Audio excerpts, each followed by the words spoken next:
In this tutorial, I'm going to show you how to transfer files from a remote Linux system to your local PC. So for this tutorial, we are going to focus on a Linux-based local PC, right? So to transfer, all right, we need to indicate the IP address, and then let's just take a look at something. So for the remote server, I need to indicate the user name as well as the IP address. So to go something like this, user @ and I give the address, then I bring a colon, and I bring the path to the file or files. So let's cd into the fast.a directory. Let's say ls. Let's say we want to transfer gens.fast.a. Let's take a look at it in the virtual. So this is the fast.a directory. Let's open it. And then this is the gens.fast.a. So I want to transfer, I want to copy this file, just this file. All right.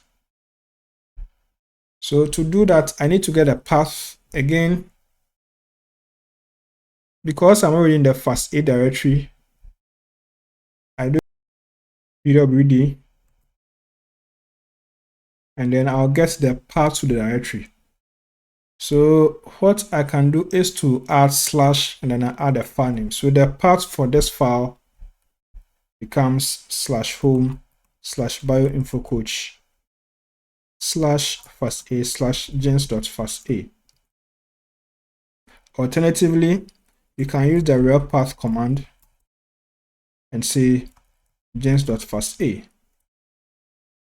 So this will give you the path to that file, and then you can use it. So I'll use this path. Now I'll do a copy and paste. All right. So if I want to transfer a file, let's just clear the screen. Let's do an ls. So if I want to transfer a file, like in this case, this file here, I want to transfer it. I want to copy it from my remote Linux server to my local PC. Then it becomes SCP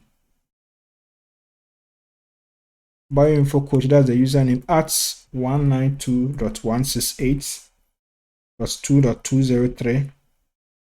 I bring my colon, I bring the path to that file, and I will say /. Let's execute this command.